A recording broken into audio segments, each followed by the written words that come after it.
Back. So last week we were talking about meta-ethics at the top of this pyramid up here. Just these really abstract questions about just what the nature of right and wrong is. And a lot of you brought up a lot of really interesting considerations in discussion last week. So I want to go over some of the points that you brought up and look at some of the reasons for and against some of the theories of meta-ethics that you were talking about.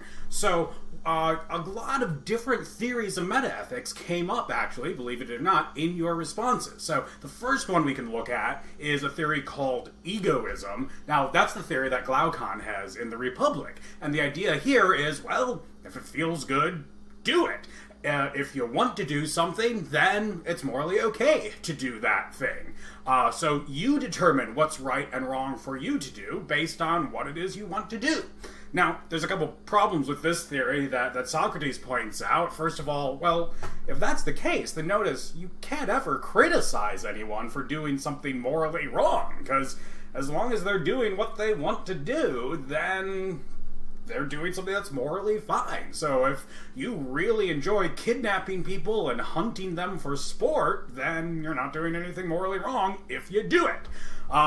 I once had a student who told me that he was able to turn himself invisible the way that Gyges was able to with his magic ring. Oh, magic ring over there. And he said the only reason he didn't do it because he would be too tempted to look at naked people. That was, we dealt with that. But, the egoism would say, hey, look, if you can turn yourself invisible and spy on people, yeah, it's morally fine to do. And yet, I think most of us would agree, no, that's a morally heinous thing to do. You should not spy on people without their consent, unless there's a really good overriding reason for that. So, egoism doesn't seem like a great theory of just what ethics is. It seems like you need some sort of standard outside of your own desires to figure out what's right and what's wrong. So you've got to look for some kind of standard. Well, the standard that a lot of people light on then is divine command theory. So divine command theory says, well, look, what it's right or wrong for you to do doesn't depend on what you want to do. It depends on what God wants you to do. So if God says that something is morally okay, then it is morally okay. If God says that something's morally wrong, then it is morally wrong. God himself, or herself, or God's self determines what is morally right and morally wrong. So that's one theory, but notice it's got a really big problem. Namely, if it's right, then it means that if God told you to torture a little kid to death, then you would be morally obligated to do that. In fact, if you refuse to torture that little kid to death, you would be doing something seriously morally wrong. And that seems really implausible to most of us. Most of us think, like, look, it is just morally wrong to torture little kids to death, even if God tells you to do it. Now, you might come back at me and say, well, Andrew, come on. Like, what do you know about God? Like, God would never ask me to do that. Okay, that might be true. Now, but if that is true, then you've got to ask, well, why would God never ask you to do that?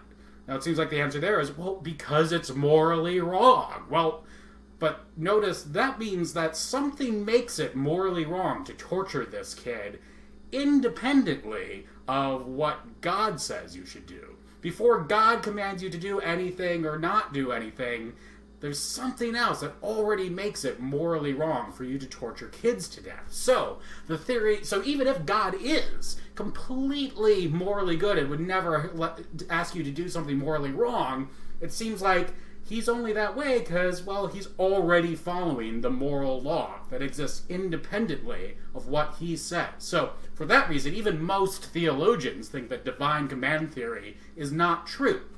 So then you might cast around and try to find out, well, okay, maybe there's some other standard that can determine what's morally right and morally wrong. And that's where people go for, instead of divine command theory, legal demand theory, or command theory.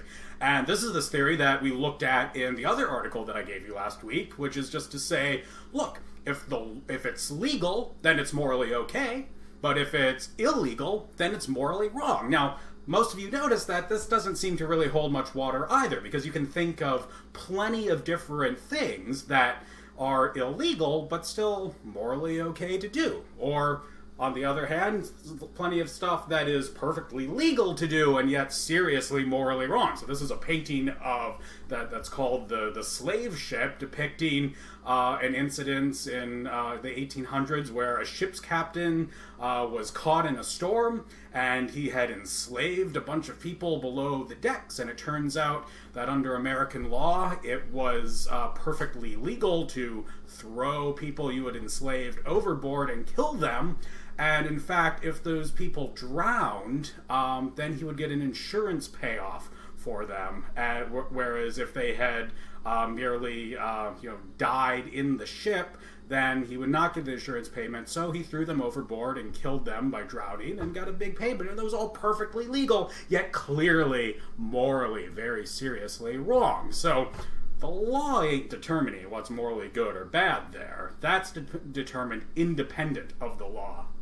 So, now we're still looking for some kind of standard independently of what we want to do that's going to tell us what's actually morally right or wrong. So, the last thing that a lot of people try and go to is your culture. You just say, well, look, our culture, the people around us, they've got certain standards that determines what people believe is morally right and morally wrong, and that's what determines what's morally right and morally wrong. Well, in my next video, I'm going to come back and show you why that ain't going to hold up either. Okay, I will see you in a bit with that.